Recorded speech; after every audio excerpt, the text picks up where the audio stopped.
සුබ සන්ධ්‍යාවක් එනම් ප්‍රශ්න පත්‍රයක් අතටපත් වෙලා තිබෙනවා.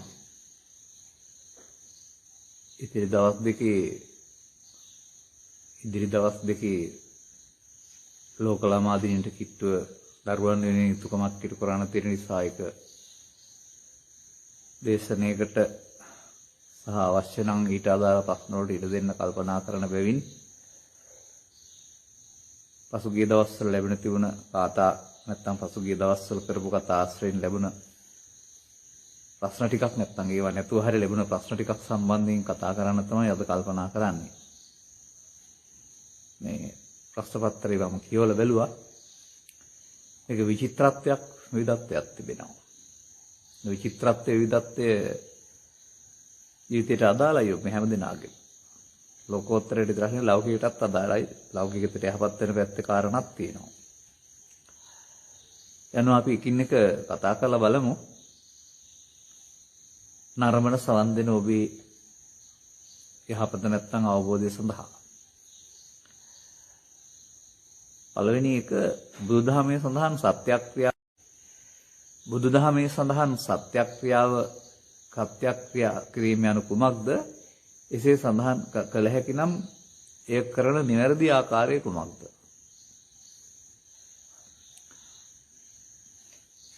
ඔය ඒක නිවැරදි ආකාරයෙන් කරන්න කිසියම් සත්‍යයක පිළිහිටන්න ඕනන්නේ. දැන් අඟුලිමාල හාමුදුරුවෝ සත්‍යක්‍රියාවක් කළේ කොහොමද? යතෝහං වග්නි අරියාය ජාති ආජාතෝ නාබී ජානාමි සංචිච්ඡපානා ජීවිතා ඕරෝපේතා. ඒක තමයි සත්‍යක්‍රියාව. මේක කරන්න කිව්වම කොහොමද මම එහෙම කරන්න කියලා අහුවයි කියලා තියෙනවා. සතෙක් දැනෙක් සතෙක් මරුවේ නැති බව ඇත්තනම් ඒ සත්‍යයෙන් සුව වේවායි කියලා. ඊපස්සේ මොකද අඟුලිමාල 1000ක් මරපු නිසා කියලා කියන්නේ. නමුත් ඊට පස්සේ වෙනනවා ආර්යය ජාතියා ජාතෝ නාවිඥානාමි. ආර්ය ජාති උපන්තෙන් පටන්. ඔය මව කුසෙන් බෙවීම නෙමෙයි මේ කතා කරන්නේ. කෙනෙක් ආර්යය ජාතියා ජාතෝ ආර්ය භාවයටපත් වීමක් තියෙනවා. ඒකට ස්ත්‍රී පුරුෂ ගිහි පැවිදි ભેදයක් නැහැ. සෝවාන් වීම කියන්නේ ඒක තමයි. එතනින් එහාට තමයි ආර්යය ජාතෝ. එතකොට එයා ආර්ය ජාති උපන් පැටවන මේ වරදක් කළේ නැති බව සත්‍ය නම් සුවසේ දරුවා බිහි කරත්වා කියන ප්‍රාර්ථනයක් අදිෂ්ඨානයක් එක. හොඳ හිතින් කළ අදිෂ්ඨානයක්. එතකොට ඒ තමන් ළඟ තිබිච්ච සත්‍යක බලෙන් සෝ වේවා කියන එක සත්‍යක්‍රියා කියන්නේ ඒකනේ. එහෙනම් නිවැරදි ආකාරය කියලා ලෑස්ති වෙන්න විදිහක් වෙන්නලා නැහැ. අර මේ අත් දෙක හොදලා මල් පහන් පූජා කරන්න ලෑස්ති වෙනවා කියලා හරිය මේ සාමාන්‍ය සමාජයේ තියෙන දෙයක් මේක. මේ ඔබටත් එහෙම කිසියම් ප්‍රතිපත්තිමය සත්‍යයක් තියෙනවා නම් ඒ සත්‍ය මත පිළිහිටලා බලන්න සමෘද්ධ වෙනවද කියලා. එහෙමයි ඒකේ කාරණා. ඒක තේරුම් ගන්න ඕන කිසියම් ආකාරයක තමන් පරමාර්ථ තත්වයක පරම සත්‍යයක පිළිහිටලා තියෙන්න ඕන. ඒකයි සත්‍යක්‍රියාව කියලා. නැත්නම් වර්තමානයේ ඔය දේශපාලනඥයෝ ගිහිල්ලා කොහේ හරි වාඩි වෙලා කරනේවට සත්‍යග්‍රහ නැත්නම් සත්‍යක්‍රියා කිව්වට ඒක දේශපාලන ක්‍රියානේ. අර මේ පොල් ගහනවා වගේ තමයි. දේවාල ගිහිල්ලා පොල් ගහන්නේ. අරමුණ ඉටු වෙන්න කියලා. පොල් ගහන්නේ ආදරෙන්ද කරුණාවෙන්ද? හැඳි ගෑවිලා පයන් කියලා හිතාරද? සත්‍යක්‍රියාවද එතකොට ඒක? අන්න එහෙමයි හිතන්න ඕන. චේතනාව හොඳ නැත්නම් සත්‍යක්‍රියාව වෙන්නේ නැහැ. පිටින් පෙන්වන්නට සුදු වැදමක් අඳගෙන හිටියට හරි මේ පිටවැත්ත නෙමෙයි ඇතුළත චේතනාවයි මේක බලපාන්නේ කියන එක තේරුම් ගන්න.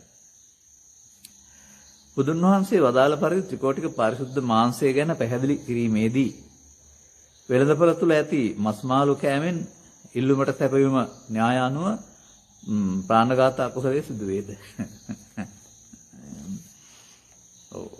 න්‍යායත් හරි බැලුවම මේක ලෝකේ කවදාවත් ඉවරුනේ නැති විසඳන්නේ නැති ප්‍රශ්නයක් මේක.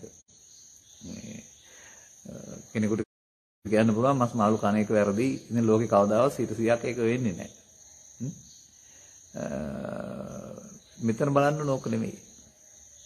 මේ බුදුරජාණන් වහන්සේලා රහතන් වහන්සේලා චේතනාව ඉවර කරපු අය. පාපී චේතනාව නැත්තම් උපාදානෙ ඉවර කරපු අය. ඊට පස්සේ උන්වහන්සේලාට ලැබෙන්නේ ආහාර. ඒකේ මොනවත් තියෙන්නේ පඨවි ආපෝ තේජෝ. උයන පුයින අය නෙවෙයිනේ දෙන දෙයක් වළඳන්න එපා. එතන රස තෘෂ්ණාවක් නැහැ.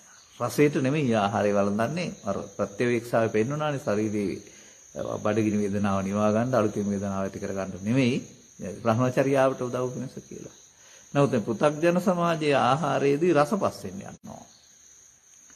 එතකොට මෙතන අහු වෙන්නේ ප්‍රාණඝාතයට නෙමෙයි. මේ රස තෘෂ්ණාවට අහු වෙන්න පුළුවන්. නැවතත් රසය විඳින්න ඒකම ගේන්න ගියොත් එහෙම. මොකද ආහාරයේ ප්‍රධාන දේ ගුණේනේ. ගුණේ තමයි ශාරීරික පෝෂණය කරන්නේ ඔක්කොම ටික. රසය කියන්නේ දිවේ ගෑවෙනකොට දැවෙන සිතුවිල්ලක් විතරයි. ඒකත් උදව් වෙනවා. මොකටද උදව් වෙන්නේ?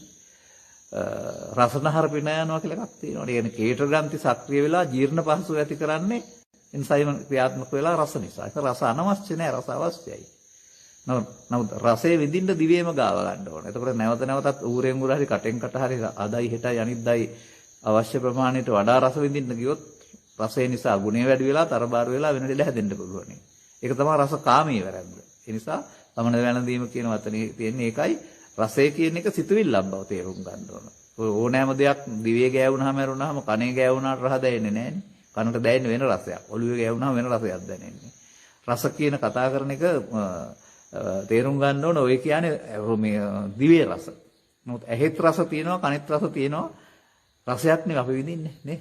එතකොට ඒ රසය අල්ලගන්න එක උපාදානයි. ඒකේ වැරද්දක් දේශනා කරනවා වරුණාම මේ කියන කාරණාව මේ තේරුම් ගන්න ඕන. එතකොට ප්‍රාණඝාත අකුසලයක් විතර නැහැ. එතන තියෙන්නේ හැබැයි අර වගේම උපාදාන රසට සංසාරයට අහු වෙන්න පුළුවන් රස තෘෂ්ණාව නිසා. ඒ ගැන කල්පනා කරන්න 100%ක් නිර්මාංශ කරන්නත් බෑ මේ ලෝකේ වෙන්නෙත් නැහැ. අනිත් එක චේතනා පිරිසුදු නම් ඊට පස්සේ එයාට ප්‍රාණඝාතයක් ඕන නැහැ. ඊට පස්සේ තවත් ආහාරයක් විතරයි. එනමුත් ඒකත් පැහැදිලි කරලා තියෙන කරුණක් තමයි ඒකටත් සංවේදී දිවක් ඇති පුද්ගලයෙකුට මේ රස පිටපස්සේ පන්නන්න නැතුව සරල මට්ටමටපත් වෙන එක වඩාත් හොඳයි කියලා කියනවා ශරීර සෞඛ්‍යයට හිත කරයි කියලා. ජීර්ණ පහසුව සහ නිකුත් කාරණා වයසත් එක්කලා ඒකේ තවත් පැති තියෙනවා. ඒ නිසා ගන්නවට වඩා මත්ස්‍ය මාංශ ආහාර නොගන්න එක වඩා හොඳයි කියලා තමයි මාත් පිළිගන්නේ ගන්නවට වඩා. 3. නිවසේ පරිභෝජනය සඳහා වගාවන් කිරීමේදී කෘමි උදුර වලින් රැක ගැනීමට කෘමි නාශක භාවිතා කළ විටදී එනුත් යම් තාක් සතුන් නියන්නේ නම් සතුන්ට හානියක් නොවන පරිදි වගාවන් පවත්වාගෙන යා හැකි විකල්ප මොනවාද? අපි වසවිස කෑමට අකමැති නිසා ගෙවත්තේ වගා කළද සතුන්ට හානි කිරීමට වීම සිතට වදයකි. කුමක් කළ යුතුද? හොඳ ප්‍රශ්නයක්. මම මේකට උත්තර දෙන්න මේ කෘෂි විද්‍යාඥයෙක් වෙන්න ඕන. ඒ වුණාට ඒකෙන් මම කියන්නේ අහපු ප්‍රශ්නේ වැරදි කියලා හො නරකයි නෙමෙයි. හොඳ ප්‍රශ්නයක්. මම පටන් ගන්නවා මට මතක් වෙච්ච දෙයක් ආශ්‍රයෙන් නේ. මොකද මගෙන් එහෙම හැවුවොත් මේ ලෝකේ වැඩිම මොනවට දක්ෂ කියලා අවුරුදු 40ක් මහානකම හිටපු හින්දා බුදුදහමේ ධර්ම කරුණු ගැන කියන තමයි වැඩිම දක්ෂ. දෙවනුවට දක්ෂ මොනවද කියන්නේ ඇහුවොත් කෘෂිකර්මයට දක්ෂයි කියන්න දන්නවා. හේතුව උපතින්ම පවුල් දෙකේම කෘෂිකාර්මික පවුල් දෙකක් වීම සහ පූර්ණ කාලීන අවුරුදු 7ක් ඒ වෙනුවෙන් කැප කරපු නිසා දිවා රාත්‍රී දෙකේ. එනිසා මෙහෙම කතාව කියන්න. ඔය කියන සිද්ධිය මතක් වෙනකොට මට අවුරුදු 12ක් 13ක් ඇති. මගේ පියාගේ පියා දවසක් අපි ඉන්න තැන කිව්වා එයාට තිබුණා කොරටුවක් නැත්නම් පිල්ලෑවක් ගොවිතැන් කරන. වැඩකුර වෙලක් තියෙනවා හරියට ගිරි හැදෙනවා සේරම නරක් වෙනවා පුළුවන් දෙයක් කරන්න ඉල්ලු ඉඳිනවා මොකක් කරන්න දෙයක් නැහැ කියලා. මොකද කෘෂිකාර්ම භාවිතා කර කෙනෙක් නෙමෙයි ඔය මාසවිස. මමාට පොඩි ළමයා අවුරුදු 12 13 පොඩි ළමයා ගියා මෙතෙන්ට. මම ලොකු ලස්සන මේ ඉපල් ගොඩක් වල ආපු ලස්සන වැටකුළු වැවක් තිබුණා. හැබැයි ගෙඩි නෑ තේරම පළතුරු මැස්සා හානි කරලා. ඉතින් මට පොලිතින් ගන්න සල්ලි තිබුණෙත් නෑ එහෙම කල්පනා කළෙත් නෑ මම. වටපිට බලපුවම තිබුණා කෙසෙල් පඳුරු අත්තගේ. කෙසෙල් පඳුරු වල පන්රැල් කැපුවා මම. කපලා අරගෙන ඇවිදින් වැල් වලින් කැලින් වැල් ටිකක් ගත්තා. අරගෙන ඒවා අර දිග වැටකොළු නෙමෙයි අඩියක්වත් නැති පොඩි જાතියක් තිබුණා. හැම එකක්ම වටේ මොකද කරන්නේ? එකක් ඔතල ගැට ගැහුවා. අද මම දන්නවා කාරණා එදා ඔක දැනගෙනත් නෙමෙයි කිරුවේ. වැටකොළු මල් පිපෙන්නේ හැන්දෑවටනේ. උදේ වෙනකොට මේ පළතුරු මැස්ස හානි කරලා නැතිව බලලා ගැට ගහපුවම සති දෙකක් යන පටන් ගත්ත හැදෙනවා දිගට හරහට කොතරම් නිෂ්පාදනය හොඳද කියනවනම් අත්තර සම්බන්ධ පවුල් හතරක් තිබුණා. හතර විදාන කණේ කරව විකනන්න ඕනකමක් තිබුණෙත් නැහැ. වැටකොළු වල පෝර නැති වෙලා නැත්තම් හැදිලා ඉවරලා මැරෙන්න කල්ම මට මේ වැඩේ කරන්න වුණා දිනපතා පාසල් යන්න පෙර මං හිතන්නේ. අදටත් මේ න්යාමෙ මම පාවිච්චි කරනවා. මේ පන්සල්වත් ඉස්සරහා තියෙනවා මොනවද ඒකට කියන්නේ කිලෝ පෙර ගස් දෙකක්. ගෙඩි ගොඩක් හැදෙනවා. නමුත් උඩට කොට වෙන්න බෑ පළතුරු මැස්ස හානි කරනවා. ඒවා නරක් වෙලා යනවා. එච්චර කන්නත් බෑ. නමුත් පාත ටික මොකද කරන්නේ? ගෙඩිය හැදිලා මාසයක් යන ඉස්සරලා අර මාංශවල කොටස බලවත් වෙන්න පැතිරෙන්න ඉස්සර වෙලා මේක මම ගැට ගහනවා මොකෙන් හරි. ඊට පස්සේ ඒක හොඳට පැහැෙනවා. පස්සේ කාලෙක මම අහලා තිබුණා ඔය කුසි මොකක් හරි වැඩසටහනකදී මේ පළතුරු මැස්සක් කෙලින් ඔහම හරහට යනකොට වැහුවොත් විතරයි ඒකේ කන්නේ නැත්නම් යටින් උඩට යන්න උට ඕන කමක් නැහැ කියලා. ඒ අනුව මගේ අර උපක්‍රමයේ හරි ගියේ මේ පළතුරු මැස්සට යන්න බැරි වුණා. ඒ නිසා පළතුරු මැස්ස විද්දේ නැහැ. ඔය අවරක්ෂා වුණා. මේ ඔබටත් මේ පරියසනේ ඊට පස්සේ කියලා දෙන්න පුළුවන්. ඔය ගන්න අද ඔය කඩේ තියෙන්නේ අර බටේ වගේ තියෙන පොලිතින් නැත්තම් ඊට වඩා ගොඩා ඔය ආහාර මේවා කරන ඒවා. ඒක අරගෙන පරාගණීය වෙන්න ඇරලා ගැට ගහන්න. ගැට ගහපුවාම කෙලින් පල්ලෙහාට එල්ලලා තිනකොට පළතුරු මැස්ස විදින්නේ නැහැ. මොකක්වත් එල් වසවිස පාවිච්චි වෙන්නේත් නැහැ. ඉතින් මේ සඳහා මම දන්නවා බණ්ඩක්ක පාවිච්චි කරන්න පුළුවන්, බටු ගෙඩිය පාවිච්චි කරන්න පුළුවන්, එහෙම නැත්නම් වැටකොළු කරලා පාවිච්චි කරන්න පුළුවන්. ඒ වගේ ඒ සඳහා පුළුවන් දෙයක් තෝරගන්න වෙනවා. වට්ටක ගෙඩියත් පාවිච්චි කරන්න පුළුවන් මෙහෙමයි හැබැයි. මේ මල් කැකුල එනකොට ගෙඩිය අලුතර මැස්සට විදින්න නැති වෙන්න වහලා තියන්න ඕන. මල පිපුණන් පස්සේ පරාගණය වතින් කරන්න ඕන. වෙනකල් ගියොත් එහෙම පහු වෙනවනේ. දන්නවනේ ඉතින් තව වට්ටක ගෙඩිය හැදෙනකොට ළඟ සමහර විට මේ ඔකට මොකද පුංහා ජායා කියලානේ කියන්නේ නේද? මේ පුමාංගයේ තියෙන එක නැති වෙන්න පුළුවන්. එහෙම නැත්නම් මේ ඒක වෙනම වැලකින් හරි කඩා නැවදින් පරාගණය කරන්න පුළුවන් නම් ඊට පස්සේ මල උතලා දැම්මහම ආයෙ ඒකට යන්න ඕනේ නැහනේ. දැන් මේ පරාගණය කරන එක නෙමෙයි මැස්සෝ වැදින් රොන් අරන් යනවා කියලා කියන්නේ උන්ගේ කකුල් මගින් පරාගණය සිද්ධ වෙන එකනේ. පරාගණය අපි කරාම මොකද වෙන්නේ? පරාගණය කරලා වහලා දානවා. ඊට පස්සේ අර මේකක් ලොකු එකක් වහන්න පුළුවන් නම් මේ බන්සල්ලත්ෙත් මම ඕක කරා දවසක් ගහක ගෙඩියක් හැදෙන වැලක ඊට පස්සේ රෙලුණ්ඩක් පේන්නේ නැතුව ඔක පැහැෙනකල් හැදුනා අපූර්වට පරාගණයක් කරලා. ඒ නිසා පරාගණය කියන කාරණේ මේ වැටකුළු වගේ ඒවා නම් අමාරුයි පුංචි. නමුත් ඔය වට්ටක්ක වගේ ඒවා කරන්න පුළුවන් කමක් තියෙනවා. තව ඉතින් වැනිලා කියලා එකක් තියෙනවා. වැනිලා වල ස්වර්ගීය පරාගණය වෙන්නෙම නැහැ ක්‍රමීන්ගෙන්. ස්වපරාගණයටමයි සකස් වෙලා තියෙන්නේ. ස්වපරාගණය පරපරාගණය කෝක වුණත් කමක් නැහැ ඒ අනික් වැල් වලට. ඒකේ තියෙනවා මේ දොරටුවක්. ඒ කියන්නේ පරාග ටික එළියේ තියෙන්නේ එක තැනක ඇතුලේ තියෙන කොපුවක් තියෙනවා. ඒ කොපුවෙන් වැහිලා තියෙන්නේ. එතෙන්ට මේ පරාග ටික මැස්සන්ට ගෙනියන්න බෑ. අපි මේ කොපුව විවෘත කරලා ඉර ටිකකින් එතනින් තියලා වැහුවාම හරියනවා. වැනිලා පරාගණය කරන්න ඕන. ඉතින් ඒකත් හොඳ තේරුම්ගත් දන්න කෙනෙකුට හොඳයි. එතකොට පරාගණය වෙන්න ඇරලා පළතුරු මැස්සයි නිසා ගැට ගන්න පුළුවන් නම් හරි වෙන කෙනෙක් ගැටලුවක් නැහැ. ඉතින් ඔබ ගෙදර වගාවකට නම් එච්චර අමාරුවක් නැහැ නේ. මහ පරිපාලනයෙන් කරන්න තමයි බැරි. මම දන්න හැටියට දැන් අර රටේ තියෙන්නේ රුපියල් 350ක් විතර වටින අඹ ගෙඩි జాතියක් මට නම් මතක් වෙන්නේ නැහැ. මුස්ලාම් නමක් තියෙන්නේ මොකද්ද මන් දන්නේ. ඉතින් ඒගොල්ලෝ ඒ ගෙඩියක් ගානේ පොලිතින් එකක් දාලා ඔය පරිස්සම් කරන්නේ එහෙමනේ කියනවා කියන්නේ. අන්න ඒ වගේ නිවසේ මේ සඳහා නම් මේ කියන මේ ස්තෝරා ගන්න සාමාන්‍යයෙන් රාමු ගහ ගත්තොත් රාමු ගහේ කොළේ නම් කනවමයි අනිවාර්යෙන්ම. නමුත් බීට් ගහ කන්නෙත් නැහැ. බීට් ගහේ යලේ තියෙනවා. පරිස්සම් වෙනවා. ඒ වගේ වුණ්ඩ කන්න බැරි. මේ පළතුරු මැස්සට හානි කරන්න බැරි. පළතුරු මැස්සක් වට ඒක එළවලු මැස්සක් තමයි. පළතුරු විදිහට නම දාලා තියෙන එක. හානි කරන්න බැරි දේවල් ටිකක් තෝරගත්තාම ඊට පස්සේ ක්‍රමනාශක අවශ්‍ය වෙන එකක් නෑ වසවිස නැති ආහාර. ඉතින් මම දකිනවා ඔය මුරුංගා කරල කියලා කියන්නේ වසවිස ගහන්න ඕන එකක් නෙමෙයි. පොලොස් ගෙඩිය කියලා කියන්නේ මොනම වසවිසක්වත් ගහන්න ඕන එකක් නෙමෙයි. ඒ වගේම රුධිර ලේ වඩන්න අත්‍යවශ්‍ය ආහාරයක්.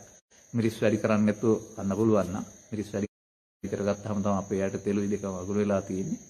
ඒවා තේරුම් ගත්තාම හරි. ඒ නිසා ඉතින් තමන්ගෙම ගෙවත්තක් පවත්තන යනවා නම් මේක තේරුම් ගත්තාම මේ ප්‍රමිහානිය අඩු දේවල් තෝරගන්න, ඒ වගේම වළක්ව ගන්න ක්‍රම හදා ගන්න. තවත් ඕනනම් පාවිච්චි කරන්න පුළුවන් මිරිස් සහ වගේ දේවල් ගත්තාම ඔක ඉතින් කොලේ බොන එකනේ කරන්නේ අර පුංචි සතෙක් කුඩිත් එක්ක කියලා. එහෙම නැත්නම් මේ අර වගේ. ඉතින් ඒකටත් ඔය කොහොම ගහ උදව් කරගෙන කොළ ටිකක් හරි පොත්ත හරි තලලා තිත්තාර ගත්තාම එතකොට මොනවද මේ සුදු ලුණු ගෙඩි ටිකක් තරලා අරගෙන සැරගත්තාම ඒවා සාකනේ ඔක්කොම. ඕක සාකසාරනේ. හරි ගස්සලා අරගත්තාම ඕක ස්ප්‍රේ කරපුවම තිත්ත වතිරලා ගියාපම කොලේ තිත්ත හින්දා බොන්නෙත් නෑ සමහර අය. ඒක සීරසියක් සාර්ථක නැති වුණාට එහෙමත් ක්‍රම තියෙනවා පාලනය සඳහා. ඒවා ඉතින් දිවේ ගාලා අත්හදා බලන්න ඕන. නැත්තම් සැර වැඩි වුණොත් කොළ මැරෙනවා. සාමාන්‍යයෙන් දිවේ ගාපුවම දිව හාරනවා නම් ඒක හරියන්නේ නෑ. ඒ වගේම යූරියා වුණත් ගහන්න පුළුවන් කොළවලට ලීටර් මට මතක නැහැ ලීටර් ගාන කීයද කියලා දිය කරන්න තියෙනවා ගිනි වෙට්ටි පරත්ත පේන පමණ. ඒක කොළවලට වැක්කිරුවාට කොළ මැරෙන්නේ නැහැ. නමුත් දිවේ ගාලා බලන්න දිව හාරන්නේ නැත්නම් තමයි කොළවලට අගුරු නැත්තේ. දිව හාරනවා නම් කොළ සැර වැඩි. ඉතින් මගේ ජීවිතයේ අත්දැකීම් තියෙනවා ගොඩක්. මම රටේ හදලා නැත්තු ඇත්තේ සුදු ලුණු විතරයි. හදාගන්න බැරි වුණේ. අනිත් ඔක්කොම හදන්න අත්දැකීම් තියෙන කෙනෙක් මට. ඒකත් මතු කරලා දීපුවම ඔවා කියලා දෙන්නත් පුළුවෙනි. ඒ නිසා මේ අදහස හොඳයි. මම ඒකයි කතා කරේ. සැබවින්ම වසවිස නැති ආහාර ගන්න එකත් හොඳයි. කුමිනා හානිය වළක්වන්න එකත් තේරුම් ගත්තාම ගෙදර ඉන්න අයට කරන්න පුළුවන් දෙයක්.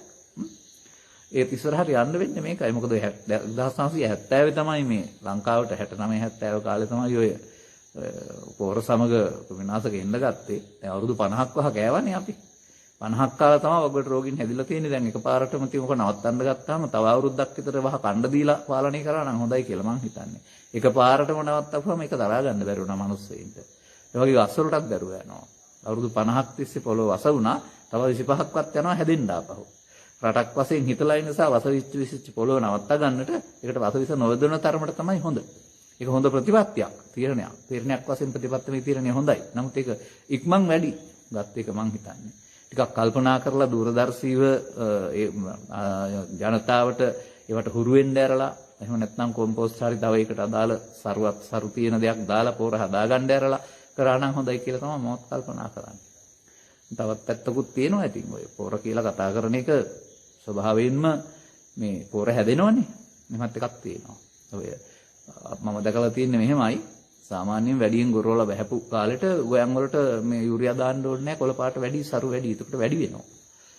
ඒ හේතුව ඇයි කියලා හෙවොත් එහෙම ඉතින් වාතයේ තියෙන නයිට්‍රජන් යෝජනය වෙනවා අකුණු ගහනකොට විදුලිය හරහා. ඊට පස්සේ ඒවා නයිට්‍රජන් විදිහට දිය වෙලා වතුරට වැටෙනවා පොළොවට. එහෙමත් පොළොව සරු වීමක් තියෙනවා. හරි ඒ හින්දා විදුලිය කොටන එක හරි අකුණු ගහන එක හරි වැරදි කියලා හරියන්නේත් නැහැ. ඒවා ලෝකෙට අවශ්‍ය දේවල්. පොර හදන જાති. අපි එකෙන් පරිස්සම් වෙන්න දැනගන්න ඕන. අකුණුවක් දාගන්න නැතු වෙන්න. මෙහෙම ගියාම පැයම මට මේ ගැන බන කියන්න වෙයි. ඒ නිසා මේ අදහස හොඳයි සමාජයට. ඒ නිසා අපි ඒක කීයක් හරි වියදම් කරලා අර පන්රැල් හොයන්න ගියාම උදිරලා යනවානේ. නමුත් අර පොලිතින් හරි මොකක් හරි ගෙනත් තියාගත්තාම නැවත නැවතත් පාවිච්චි කරන්න පුළුවෙනි. උණ්ඩ කන්න බැරුව යනවා එතකොට ඉතින්. අපි මේක දැනගෙන කරන්න ගත්තාම. හරි. පළතුරු වලටයි එළ වලටයි දෙකටම මොක අත්හදා බලන්න කරන්න පුළුවන් දෙයක්. 4. ශරීරය ඇතුළු භෞතික වස්තුන් පරමාර්ථ ධර්ම බවට පත් වී ආපෝවාදී ක්‍රියාවන් බවට පත් වී ශූන්‍ය වී යන ආකාරය අභිධර්මයේ පොත්වල දැක්වේ. මේ බුද්ධ දේශනාවක්ද සීනහරහා ඊළඟ ප්‍රශ්නේ වෙන්නේ කොටසක්. මහණෙනි මම දුකත් හේතුවත් නැතිව තැනත් මාර්ගයක් දේශනා කරමි. ඒකට අදාළද මන් දන්නේ. ඔක අදාළ නැත්නම් හොයන්න යන්න ඕන නැහැ. පළවෙනි සංගායනාව ධර්ම විනය, දෙවෙනි සංගායනාව ධර්ම විනය, තුන්වෙනි සංගායනාවට 아무තින් එකතු වෙලා තියෙන බව තමයි මාත් දකින්නේ අභිධර්ම පිටක කියලා. මුලිනුත් තිබුණා කොටසක්. දීඝනිකාය, මධ්‍යමනිකාය, සංයුත්තනිකාය, අංකුත්තනිකාය, කුද්දරනිකාය කියන එකේ. නමුත් ඒකට තව ගොඩක් පොත් එකතු වෙලා තියෙනවා පස්සේ කාලෙකදී. ඉතින් මට නම් මේ සතර මහා භූත ශූන්‍ය වෙලා යන එක බලන්න ඕන කමක් නැහැ. මට ඕන ස්කන්ධ පංචේ මමත්වෙන් ශූන්‍ය වෙනවා දකින්නයි. බෞද්ධ සමාජයටත් ඕනේ ඒකයි. මේක බැලුවට වැඩක් වෙන්නේ නැහැ. ඉතින් ඒ නිසා මම දකින්නේ මෙහෙමයි. බුදුන් වහන්සේගේ සිංසපා උදාහරණය ගන්නකො. සිංසපා පත්‍ර කියන්නේ මේ ඇටේරියා කොළ වලටනේ. ඇටේරියා වනේ ඉන්න ගමන් අතට ඇටේරියා කොළ ටිකක් අරගෙන මේ ඇටේරියා කොළ ටිකද වැඩි කැලේ තියෙනවද වැඩි? ස්වාමීනි අතේවා සලකන්න තරම්වත් නැහැ. කැලේ තමයි ඇටේරියා කොළ වැඩි. මොකද්ද ගැළපීම? නොදෙසූ දහම් මේ ටික විතරයි. කැලේ තියෙන දෙසූ දහම් අතේ ටික විතරයි නොදෙසූ දහම් කැලේ තියෙන්නේ. ඒවා දේශනා කළේ නැත්තේ දුකින් මිදෙන්න අවශ්‍ය නැති නිසා. ඔය එදායින් පස්සේ බුදුහාමුදුරන්ගෙන් පස්සේ රහතුන් හැරුණාම ඊට පස්සේ කවුරු හරි જાති හොයා ගන්නවා නම් ඒවා නොදෙසූ දහම්. මොකද ස්වාක්ඛාත ධර්මයේ බුදුහාමුදුරුව කාටවත් අලුතින් හදන්න එකතු කරන්න කැලී කියලා දේශනා කළේ නැහැ. එහෙනම් බුදුන් සර්වඥ නෙවෙයිනේ. ඒක විශ්වාස කරන්න. අවශ්‍ය කරුණු විතරක් හොයාගන්න ඉන්න එහාට යන්න එපා. වැඩි කරගන්න එකයි වෙන්නේ. ඔයාලට පේනවා මේ ධර්මයේ වචන ටිකක් බහුලත්වයේ කියලා. මේ දැනීම බහුල පුද්ගලයන් වැඩි බවට පත් වීම කියන එකක් මොකද්ද මට මතක නැහැ. දහම් පාසල් මට්ටමේ තියෙන නිසා ඒ නිසා අවශ්‍ය දේ විතරක් තෝරගන්න බලන්න. මේ අර නොදසූ දහම් ගැන කතා කරනකොට මට මතකයි මෑතදීව කාන්තාවන් පිරිසක් කියලා තිබුණා ඒ අද නිවන් මාර්ග නැත්තේ නොදසූ දහම් නැත්නම් එළුණේ නැති නිසායි කියලා. නෑ උන්වහන්සේ වදාළා තියෙනවා නොදසූ දේශනා කළේ නැත්තේ ඒවා දුකින් මිදීමට අවශ්‍ය නැති නිසා කියලා. මම කල්පනා කරන්නේ ඉදයින් පස්සේ මොනවා හරි දෙයක් එලිපෙහෙලි කළා නම් ඒක විඥාණයෙන් බැලුවාම ඒකේ හේතුඵල නැත්තම් සත්‍යයක් තියෙනවා බැලුව බැලමට. නමුත් ඒක දුකින් මිදීමට අවශ්‍ය සත්‍යයක් නෙමෙයි කියන එක තේරුම් ගන්න. එච්චරයි මට මේ ගැන කියන්න තියෙන්නේ. පොඩි දෙයකින් මේක කරන්න පුළුවන්. මට තනි වචනකින් කියන්න කිව්වොත් වචන දෙකකින් මොකද්ද කියන්නේ මම කියනවා භවපච්චා ජාති භව නිරෝධෝ නිබ්බානං. මේක හොයාගන්න. එච්චරයි ඕන. මේකේ තව පොඩ්ඩක් මුලින් වචන ටිකක් තියෙනවා. ඔබ භවපච්චය අදාච කරමින් ඉන්නවා. ඒකට බුදුහාමුදුරුවෝ ඕන නැහැ. ලෝකේ ඕන කෙනෙකුට කරන්න පුළුවන්. බුදුන් වහන්සේගේ අවවාදයෙන් භව නිරෝධෝ නිබ්බානං හොයාගන්න. ඒ ටික ওই වචන දෙකනේ තේරුම් ගන්න ඕනේ. ওই දෙකම ඔබ ළඟ සිද්ධ වෙන්නේ ඔබේ සිතේ. ඇසේ කනේ නාසයේ දිවේ කයි අරමුණක්තර සිද්ධ වෙන්නේ. නවපච්චය ಜಾති වෙනකොට භව නිරෝධ නිබ්බානං කරන්නේ කොහොමද කියලා තේරුම් ගත්තාම ධර්මයේ තේරෙනවා. ඊට පස්සේ ධර්ම මාර්ගය, ධර්මයට යන මාර්ගය ඊට පස්සේ හැතරෙන්න පුළුවන්. ඔය පුංචි දෙයක් හොයන්න අර විශාල ප්‍රමාණයක් පොත් 56ක්වත් ඕන නැහැ. මම දන්න හැටියට. එක සූත්‍රයකින් තේරුම් ගන්න එක විතරයි කරන්න ඕන.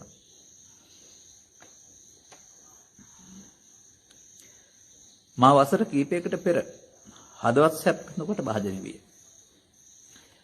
එම සැත්කමට සිහිය නැති කළ පසු මා ගෙදර අය සමග සිතින් සිටියෙමි. මේ අවස්ථාවේදී සිහින දැකීමක් වන්න බෑ නේද? මේ අවස්ථාව පහදා දෙන්න. හරි. ඒකට තේරෙන දෙයක් පැහැදිලි කරන්න. දැන් ඔය වගේ අවස්ථාවක් ගන්නකොට ඔබගේ අවස්ථාව ගන්න නැත්නම් තවත් කෙනෙක් සල්යාගාරයට ගෙනියන අවස්ථාව ගන්න. දැන් සිහි නැති කරනවා කියන්න දන්නවා. සිහි නැතිත් වෙනවා. ඒව නැත්නම් ඒ වගේ හුස්ම ගන්න අපහසු වෙන අවස්ථාවක් ගන්න.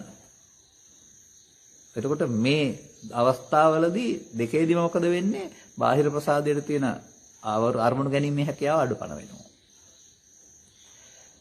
දැන් ඔබ හිතුව තැනකට තමයි යන්නේ. ඔබ කල්පනා කරනවා නම් දැන් වෛද්‍යවරයා මෙහෙම කපයි කියලා ඔබට පෙනේ උඩට වෙලා වෛද්‍යවරයා මේක කපාන් ඉන්නේ හැටි. කපන හැටි ඇඟ. එහෙම නැත්නම් ඔබට පෙනේවි පපුව නැත්නම් හුස්ම පාර හිර වෙනකොට නිකන් බටයක් වගේ එකක් අස්සෙන් ඔබ ගෙනියනවා වගේ. අමාරුවෙන් යනවා වගේ. ගිහින් තව තැනකට ගියාපුවම එතන ඉතින් තව විනිශ්චය මණ්ඩලයක් හරි මොකක් හරි තියෙයි.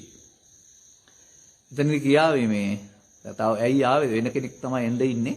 ආපහු යන්න කියලා ඊට පස්සේ ඔබට ආපහු පරලෝ ගිහින් ආපහු ආවා. ඊට පස්සේ තමයි සිහිය ආවේ කියලා කියාවේ මැරිලා ඉපදුනා කියලාත් කියයි. උඩ ඉන්නවා කියලාත් කියයි. දැන් මේ කතා කරන කෙනත් කවුරු හෝ මේ ශල්‍ය කර්මය කරද්දී එතකොට මේ බාහිර පියව සිහිය නැති කරලානේ ගන්න ඉන්ජෙක්ෂන් කරලා. ඊට පස්සේ එයාගේ සිතුවිලි ක්‍රියාත්මක වෙන ආකාරය තමයි පේන්නේ. ඒ කියන්නේ මේක කොහොම වුණත් සිතින් සිද්ධ වෙන්නේ. මේ කයින් ඉවත් වෙලා ගියොත් එහෙම ආපහු මේකට එන්න බෑ. ඉන්ද්‍රවා බිඳුනාහ කියලා බුදුදහමේ උගන්වන්නේ. ඉන්ද්‍රයන් බිඳුනහම තව කෙනෙකුටවත් මේකට එන්න බෑ මේක අක්‍රියයි. එහෙනම් ඉන්ද්‍රිය බිඳිලා නැහැ. අර ඒ මොහොතේ පවතින කාරණයක් ආශ්‍රයෙන්, බය ආශ්‍රයෙන්, සතුට ආශ්‍රයෙන්, වෛද්‍යවරු මේක කරනවා කියන ආශ්‍රයෙන්, මොකක් හරි ආශ්‍රයෙන් කල්පනාවට වැටෙන්නේ.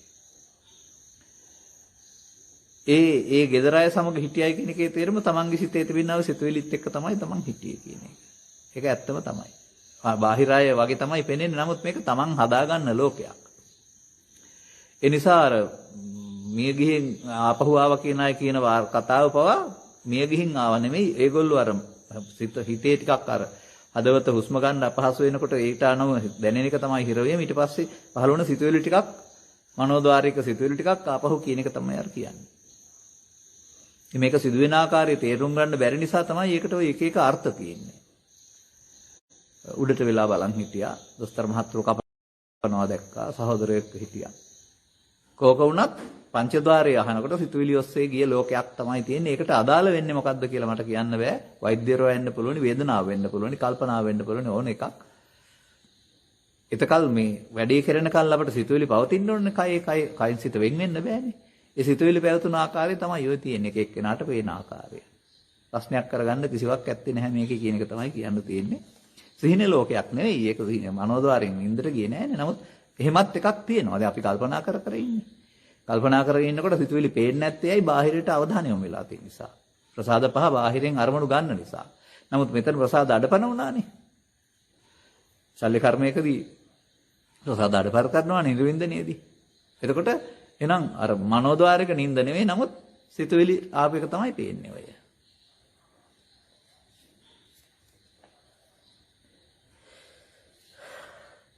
ඊළඟට සංයුත්ත නිකායේ කන්දක වර්ගයේ රාද සංයුත්තේන මාර සූත්‍රය, මාරධම්ම සූත්‍රය, සත්ත්ව සූත්‍රය ආදී සූත්‍ර එකතු වේ. දැක්වෙන පරිදි මාරයාත් මාර ධර්මත් සත්‍යයගේ සත්‍යයත් ආදී සියල්ල පංච උපාදානස්කන්ධයයි. ඒ තවදුරටත් පහදා දෙන්න. ඇයි මාරයා ගෙනියනවා කියන්නේ? බුදුරජාණන් වහන්සේට රහතන් වහන්සේලාට මාරයා ගෙනිච්චා කියලා කියනවාද? මරු ගෙනියනවා. මරු ගෙනියනවා කියන එක පුත්තච්චනාගේ මරණයටපත් වීමේදී කියන නමක්. නමුත් මේකෙන් වෙන දේ තමයි තව තැනකට අදාළ පාරක් කැපෙන එක. ඒ ඇයි? ජීවිතය ඉවර කරලා නැහැ. අනාගත ඵලයක් වදින්න හේතු තියලා තියෙන නිසා. එහෙනම් පංච උපාදානස්කන්ධයට අහුවීම තමයි මරුගෙන යාම කියලා කියන්නේ. බුදුන් වහන්සේ රහතන් වහන්සේලා පංච උපාදානස්කන්ධ නිඳින නිසා මරුගෙන යාමක් නැහැ.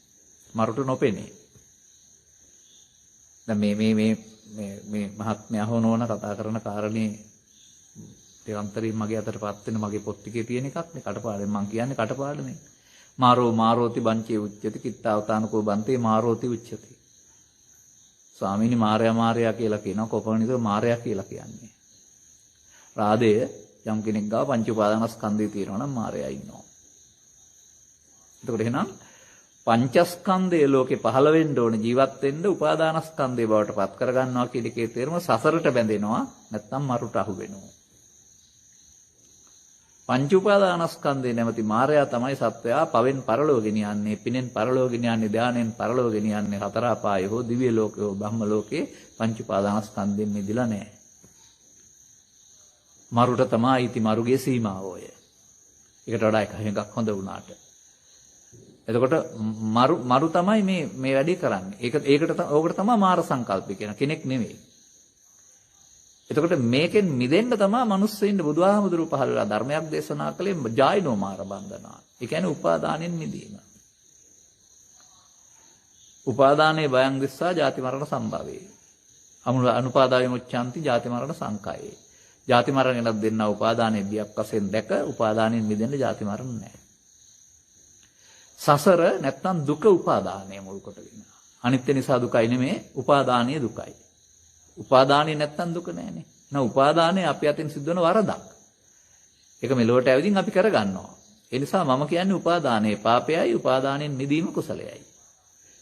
කෙනෙකුට ඕන නම් මේකට ස්ත්‍රී පුරුෂ කිහිපෙයිද ભેදයක් මොකක්වත් නැහැ. මෙන්න මේක තේරුම් ගන්න. මේ ඇස තුළ කන තුළ නාසය තුළ උපාදානය වෙන්නේ කොහොමද? ඒ නිසා තමයි භවයක් හැදෙන්නේ, සසරක් හැදෙන්නේ, දුක් ගෙනත් දෙන්නේ. උපාදානයෙන් මිදෙන්න පුළුවන් මිනිස්සෙකුට. එතකොට මේ මාර විජිතයේ සේරම අවලංගුයි. දුකත් අවලංගුයි. මරණයත් අවලංගුයි. බුදු සමයෙන් පෙනෙන විශිෂ්ටත්වයේ මතුවෙන්නේ ඕක තේරුම් ගත්තාම. නැත්නම් අපි උපාදානීය තුල තමයි පවුපින් ධාන ලෝකේ ඉන්නේ. මායයෙන් ගැලවිලා නැහැ. ඒ නිසා බුදු සමය කියලා කියන්නේ මිනිසාට උපාදානෙන් මිදෙන මාර්ගය කියලා දෙන එකක්. එතකොට ඒකේ තමයි දුකින් මිදීම කියලා කියන්නේ. උපාදානය කියන්නේ මිනිසා දුකටපත් වෙන පාරක්. උපාදානීය දුකයි උපාදානයෙන් මිදුණොත් දුක නෑ. මේක තමයි ඇත්ත සිද්ධිය. අනිත්‍ය නිසා දුකයි දුක් නම් අනාත්මයි කියන එක සිංහලට කොහොම පරිවර්තන වුණාද තේරෙන්නේ නැහැ. මට තේරෙන්නේ නැහැ තාම. මේක මම පුංචි කෙනෙක් නේ.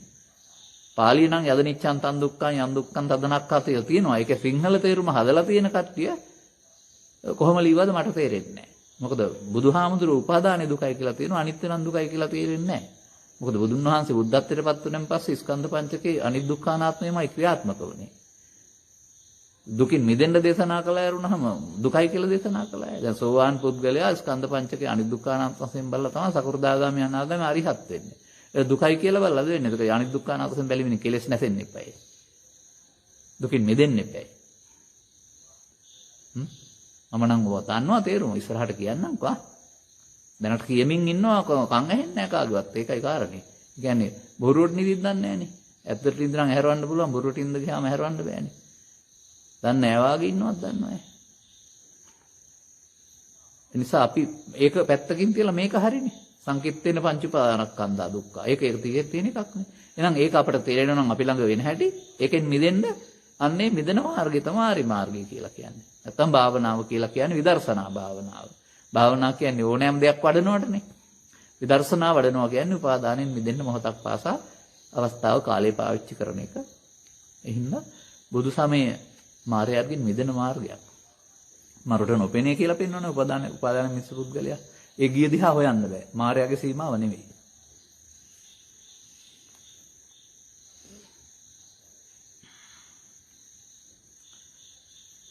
අනුසය ලෙස පැවතිය හැක්කේ පෙර නිරෝධ නොකරන ලද අකුසල් පමණද? කුසල් හේතුත් පවතිනවාද? තිබේ නම් මේ කුමක් ලෙසද? පහදා දෙන්න.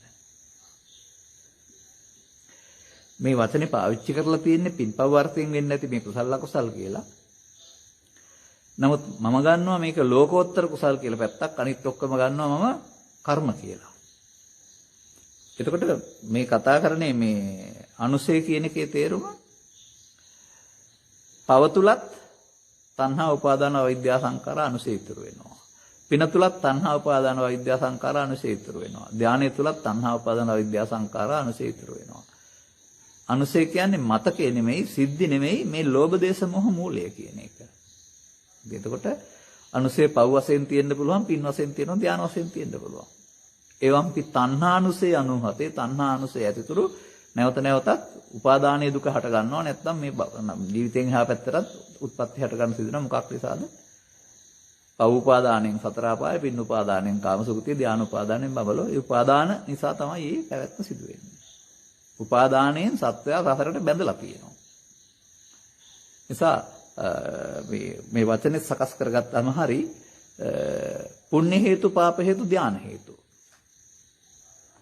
එහෙම නැත්නම් කාමාවචර අකුසල්, කාමාවචර කුසල්, කාමාවචර ධාන කුසල්. ඒ කුසල් කියන වචනෙන් ගත්තාම එතන උපාදානයේ තුල තමයි පවතින්නේ. නමුත් අර ලෝකෝත්තර කුසල් කියන එකේ තමයි ඒ තමයි අකුසලෙන් වෙන්නේම කුසල්. එතකොට උපාදානයෙන් මිදිලා තියෙන්නේ. එමය තේරුම් ගන්න ඕන කාරණාව. නිසා අපි මේ ඉස්කෝලේ ගිහින් ඉගෙන ගත්ත පව් නරකයි පින් හරි, පව් අකුසල් පින් කුසල් කියන තැන ඉන්න එපා තවදුරටත්. මේ ධර්මයේ ගැඹුරට තේරුම් ගන්න ඕන නම් උපාදානයේ අකුසලයේ, උපාදානයේ පාපයයි, උපාදානයෙන් මිදීම කුසලයයි කියන දේ තේරුම් ගන්න උත්සාහ කරන්න.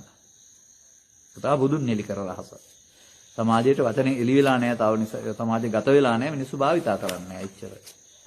අපි නම් කියමින් ඉන්නවා, අහන අය දන්නවත් ඇති. තවත් එහෙකට යනවා අපි.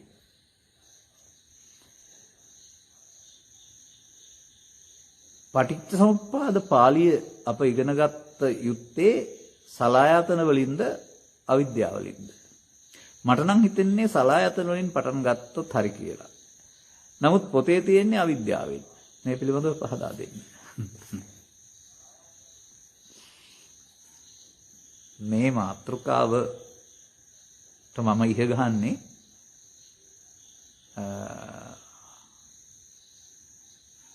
අසූ එකේ විතර ඉඳලා. මහානක මේ අවුරුදු 25ක් වෙනලා තමයි පොත්පත් පරිහරණය කරලා සූත්‍ර සියල්ල ගලපලා මේක ලියාගන්නේ. මේක ලේසි වැඩක් නෙමෙයි. මේකට හේතුව මම කියන්නම්. අර අංග 12 පටිච්චසම්පාදයක් තියෙනවා පාලියෙන් මේක ඉස්කෝල පොත්වල ලියන්න අංග 12ට සිංහල පරිවර්තනයක් අපිට දුන්නා. ඒක සිදුවෙන දෙයක් කොහෙද කියලා බැලුවේ නැහැ. හරිද? ඊට පස්සේ ඔක තව කාල තුනකටත් බෙදුවා අතීතේ වර්තමානයේ අනාගතය. අතීතය කියලා බෙදුවේ ඉස්සර ජීවිතේට. වර්තමානයේ මේ ජීවිතේ. අනාගතේ මතු ජීවිතේ. ආත්ම තුනක් එකට සම්බන්ධ කළ බුදුදහමේ පෙන්වන අනාත්මයේ පැත්තකට දාපු ආත්මවාදී පටිච්චසමුප්පාදයක් තමයි අපි බෞද්ධයෝ දන්නේ. ඒකම සම්පූර්ණ ආත්මවාදී මේක සිද්ධ වෙන දැන් ආත්ම තුනක් මොනේනේ. අවිද්‍යාපච්චය සංඛාරා ඉස්සර ජීවිතේ. සංඛාරපච්චය විඥානං මෞකුසට. භවපච්චය ජාති ඊළඟ ජීවිතේට. ඊට පස්සේ ජරා මරණ සිද්ධ වෙන්නේ. ඒ නිසා මේක පිළිබඳව බොහෝම කල් හොයපු කෙනෙක් වශයෙන් මම ඔහොම නෙමෙයි ඔක දකින්නේ. මේ වචනේ තේරුම හොයාගන්න ඉස්සර වෙලා. පටිච්ච සමුප්පාද. මේ ඇඟිලි පහ මෙහෙම එකතු වීමටත් පටිච්ච කියනවා. එකතු වෙනවා. එතකොට සං කියන්නේ එකතු වෙනවට. පටිච්ච කියන්නේ විවිධ හේතු ගොඩකට. ගොඩක් එකට එකතු වෙනවා. එකතු වීමෙන් හටගන්න එක. හේතු ගොඩක් එකතු වීමෙන් හටගන්න එක පටිච්චසමුප්පාදය. මේක සිදු වෙන්නේ කොහෙද? ලෝකේ කොහෙවත් නෙවෙයි. ඇසේ, කනේ, නාසයේ, දිවේ, කයේ, සිතේ. එකක විතරක් හේතු ටික කියන්න අනිත්‍යත් එහෙම තියෙනවා. ඇසට නම් මේ සඳහා පාලියේ තියෙන වචන වල තියෙනවා ප්‍රසාදය, ගෝචර රූපය, ආලෝකය, මනසුකාරය, චක්කු විඥානය, චක්කු සම්පස්සේ, සැප දුක් උපේක්ෂා වේදනා මේ තමයි හේතු. පටිච්ච වෙනවා. එතකොට එකතු වුණාම එක්වර හට ගන්න සම්උත්පාද. හරිද? එතකොට ඇහැට රූපයක් පේනකොට, කනට ශබ්දයක් ඇහෙනකොට, නාසයට ගඳ සුවඳ දැනෙනකොට මේ කියන ඔබේ ඇහැ තුළ තමයි මේ පටිච්චසමුප්පාදය සිද්ධ වෙන්නේ. ඕක උපදිනකොට අපි හිතමුකෝ ඔබ තරහකාරීක් දැක්කයි කියලා. දැන් දකින්නේ. නමුත් තරහ වුණේ ඉස්සර ඊයේ හෝ පෙරේද දවසක. ඒ ටික හිතට එනවා. ඒකට කියනවා අතීත හේතු කියලා. දැන් තරහකාරයත් එක්කලා තරහක් ඇති වෙනවා. ඒකත් විඳවනවා වර්තමාන ඵලය. අයින් කරන්න පුළුවන් කමක් නැහැ. ඔකට මම හොඳ වැඩක් කරන්නම්කෝ කියලා ඉස්සරහටත් තියෙනවා. ඔය ඇහැ තුල වර්තමාන ස්කන්ධ පංචකය තුල අතීත හේතු පහයි වර්තමාන ඵල පහයි වර්තමාන හේතු පහයි තුනම සිද්ධ වෙනවා. මේක ඉගෙන ගන්න නැතුව මොකක්ද අර පටිච්චසමුපාදයක් කියලා ඉගෙන ගන්න පාඩම් කරන්නේ? කවදාවත් ඕක අනාගත බුදුහාම ඝාතනයව සත්‍ය වෙන්නේ නැහැ. මොකද බුදුහාමුදුරු අලුතින් දේශනා කරන්නේ ඉදාට පටිච්චසමුපාදේ. මේ කවුද හදපු පල් බොරුවක්. කත වැඩක් වෙන්නේ නැහැ ලියන්න කියන්න පාඩම් කරන්න ඉතින්. ලියන්න කියන්න පාඩම් කරන්න ඕනේ බොරුවක් පුළුවන් නේ ලියන්න. නමුත් අනුගමනය කරන්න බෑනේ. ප්‍රතිඵල ලැබෙන්නේ ඇත්ත එකකින්. දැන් බුදුහාමුදුරුවෝ බුදුනේ පටිච්චසමුපාදය දැකලා නෙවෙයි පටිච්චසමුපාදේ නිරෝධය දැකලා. නිරෝධය කියන්නේ අතීත හේතු නිසා වර්තමාන පරහ හට ගන්නකොට වර්තමාන හේතු නොතබා අවසන් කිරීමට. ඒක තමයි බුදුන් හොයාගත්ත දේ. සසර ගමන කඩන තැන මේ. ඒ නිසා මේ මහත්මයා කතා කරන තැනින් පටන් ගන්නවටත් එහා මම කියන්න කැමතියි. මෙහෙම බලන්න. ඔය පේලි 12 යන්න එපා. මෙන්න මෙහෙම තියෙනවා මේ ගාථාව. අතීත හේතෝ පංච ඉදානි ඵල පංචකං ඉදානි හේතෝ පංච ආයතින් ඵල පංචකං. මේක ඇහැ තුල කන තුල නාසය තුල අරහම ජීවිතය තුල නෙමෙයි. අතීත හේතු කියන්නේ අර උදාහරණයක් උදාහරණයක් ගන්න ඊයේ පෙරේද වෙච්ච තරහ. ඒක දැන් එන්නේ ඇහැට ගැටෙනකොට. ඒකට කියනවා අවිද්‍යා සංඛාර තණ්හා උපාදාන භව කියලා. දැන් හඳුනා ගැනීමට අවශ්‍යයි ඕන කෙනෙකුට වර්තමානයේ. බුදුරජාණන් වහන්සේලාත් ඒක අවශ්‍යයි. විඥාන නාම රූප සලආයතන පස්ස වේදනා කියන වර්තමාන ඵලය. පුතග්ජන පුද්ගලයා මෙතනින් සසර නවත්තන්න දන්නේ අන්න භවපච්චය ජාති වලට හේතු තියෙනවා තණ්හා උපාදාන අවිද්‍යා සංඛාරා අනාගත ඵලයේ උපදින හේතු. දැන් තියෙනවා. සසරට බැඳෙනවා. හොඳයි අතීත හේතු නිසා වර්තමාන ඵල හට ගන්නවා. වර්තමාන ඵල හේතු තිබ්බේ නැත්නම් අනාගත ඵල තියෙයිද? අන්න පටිලෝම පටිච්චසම්පාදයෙන් කරන්නේ වර්තමාන ඵල වර්තමාන හේතු පහ නොතිය අවසන් කරන එක. පටිච්චසම්පාදේ නිරෝධයෙන් නිවන් මඟ කියන එක එහෙමයි. ඒක ගැඹුරුම සත්‍යයක්. සාමාන්‍ය බුදුන් වහන්සේ නිවන් මඟ පැහැදිලි කරලා තියෙන ත්‍රිලක්ෂණය තුල පටිච්චසම්පාදයේ තුල චතුස්සත්‍ය තුල ඕන එකක් තුලනේ. ඒකකින් තේරුම් ගන්න. අර ඉස්කෝලෙන් ඉගෙන ගත්ත පල් බොරුව පැත්තකින් තියන්න. මම එහෙම කියන්නේ අවුරුදු 25ක් ඔයකත් එක්කලා ඉඳලා අනික් සූත්‍රයට ගලවා ගැනීමේ ප්‍රතිඵලයක් වශයෙන්. ඒක කවුරු මෙලොවේ අත්දැකීමක් ඇති කෙනෙක් කරපු දෙයක් නෙමෙයි පාලිය සිංහලට පරිවර්තනය කරලා අර්ථයක් දුන්න එක විතරයි. දැන් මොකද කරන්න ඕන? අවිද්‍යා පත්‍ය සංඛාර අවිද්‍යා නිරෝධයෙන් සංඛාර නිරෝධය. අවිද්‍යාව ඉස්තර ජීවිතේ නම් ගිහින් කරන්නේ කොහොමද දැන් නැති කරන්නේ මට කියන්න. අවිද්‍යා පත්‍ය සංඛාර ඉස්තර ජීවිතේ කාටවත් යන්න පුළුවන්ද? වෙන්නේ නැති වැඩක් නේද? දැන් නම් සිද්ධ වෙන්නේ අවිද්‍යා පත්‍ය සංඛාරා. දැන් සිදුවෙන එක අවිද්‍යා පත්‍ය සංඛාරා ප්‍රමාදී නම් දැන් ඒක නොකර ඉන්න බැරිද? එතකොට අවිද්‍යා නිරෝධයෙන් සංඛාරය නෙමෙයිද? ඔක ප්‍රායෝගිකව වෙන්න පුළුවන් තැනක් තියෙනවා වර්තමාන ස්කන්ධ පංචකය තුළ. නිසා ඔන්නම ටිකක් සියුම්ම ගැඹුරින් තේරුම් ගත්තාම අපි අවිද්‍යා නිරෝධයෙන් සංඛාර නිරෝධය කරනවා කියන්නේම දුකින් මිදෙන මඟ. අතීත හේතු නිසා වර්තමාන ඵල හටගනී. නමුත් වර්තමාන හේතු තියන්නේ නැත්නම් ඔහුට අනාගතයක් සසරක් නැහැ. ඒක තමයි නිරෝධය දකින්න පාර. මේක තමයි ඉතින් මට දෙන්න තියෙන උත්තරේ. ඕක පැයක් ඔස්සේ, පැය 5ක් ඔස්සේ කියපු ධර්ම දේශනා තියෙනවා මේ රටේ. මාධ්‍ය තුනක ඕක මම විස්තර කරලා තියෙනවා පැහැදිලිව. 2014-15 විතර ඕක VIP ගුවන්විදුලිය පැහැදිලි කළා මම. 2016-17 වගේ කාලේ රංගිත ශ්‍රී ලංකා ගුවන්විදුලිය දේශනා 5කින් විතර කළා. 18-19 කාලේ ජීවිතයේ ධර්මයේ 65-70 අතර කාර්ය කරලා තියෙනවා. තේරුම් ගත්ත අය තේරුම් අරන් ඇති අනුගමනය කරනවා ඇති. ඒකට විවිධ සූත්‍ර උදව් කරගෙන පැය 5කින් විතර ඉස්සර කරෙත් ඒකයි මම. ඒ නිසා ඒක ගැඹුරුයි කියන්නේ ඒකයි. අර මනසානුපෙක්ඛණය කියලා කතා කරන්නේ මම වචනයක් කියන්නේ. අනුවිතක්කණය අනුවිචාරණය මනසානුපෙක්ඛණය. පොතේ තියෙන එක අපේ ඇහැට කනට ආසට යොදලා බලන්න පුළුවන් වෙන්න ඕනේ. එතකොට ඒක අපි ඇහි කනේ නාසෙ සිද්ධ වෙනවා පේනවා නම් පිළිගන්නේ වර්ධන එක පිළිගන්නේ හරි එක පිළිගන්නේ කවුරුවක් කියන නිසා නෙවෙයි. ඒක ප්‍රායෝගික සත්‍යයක් නිසා. ඔබටත් මේ මනසානුපෙක්ඛණය ඕන වෙන අබුදු සමය සඳහා මතක තියාගන්න. ওই පොතේ තියෙන දේවල් ඔක්කොම පොතේ නෙවෙයි. ඒක ඔබේ ඇහි කනේ නාසයේ සිදුවෙන දෙයක්. ඒක ඇත්තනම් පිළිගන්න වෙන්නේ ඊට පස්සේ ප්‍රායෝගිකව තේරුණාම. හරි. ඊළඟ වචනෙට යමු අපි. ඔක්කොම කරන්න බැරි වෙන්න බැරි නෑ. පැයක කාලෙකින් අවසන් කරමු අපි. 9. මම ඔබ වහන්සේ දේශනා කරන පරිදි අරමුණු විදර්ශනා කරමි. එසේ විදර්ශනා කරද්දී ඒ විදර්ශනා කරන අවස්ථාවේදී පවතින සිත තුළ මම ඇති බවක් හැඟේ. ඒ බිඳලන්නේ කෙසේදයි පහදන්න. සෝවාන් වුණ තැනදී තමයි මම වරුවක් බව තේරෙන්නේ. නමුත් කාමරාග ව්‍යාපාද තුනී කිරීම විනාශ වීම අනාගාමී පුද්ගලයා ගාවත් තව මම ඉන්නවනේ. ලෝභ නැති දේශ නැති මමක් ඉන්නවා. අනාගාමී රහත් අතර ලෝභ නැති දේශ නැති මම තමයි ඔය මොහ කියන්නේ. ඒ නිසා 100%ක් මම නැති වෙන්න බෑ. ගණන් ගන්න නැතුව ඉන්නකොට නැති වෙලා යයි ඉස්සරහට ප්‍රමාණිකූලව නැති වෙලා යරුණාම තවදුරටත් තේරෙනවා නම් හොඳයි එමම බව. ඒ කියන්නේ මයන්න මමත් නෙමෙයි කයත් නෙමෙයි. ඒක තුල කිසියම් ආකාරයේ මමත්වයක් තියෙන බව අහංකාරයක් තියෙන බව දකින්න එච්චරයි. එතකොට එයාට දැනක් නැතුව යනවා. හඳා සෝවාන් වුණා කියන්නේ සීලසම මම නැති වුණා නෙවෙයිනේ. රහත් වුණා කියන්නේ මම නැති වුණා. ඒතකල්ම මේක තියෙනවා යටින්.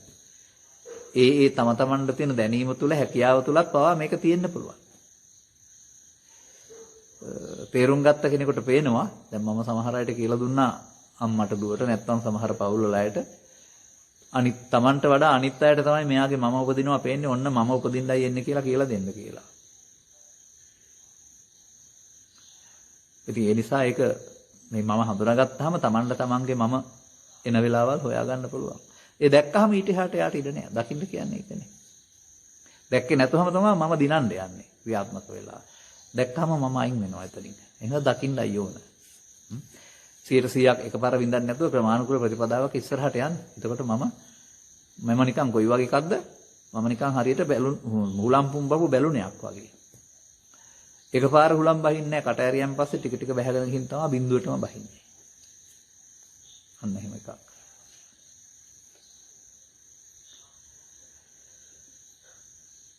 අසුරු ගසන ක්ෂණයක්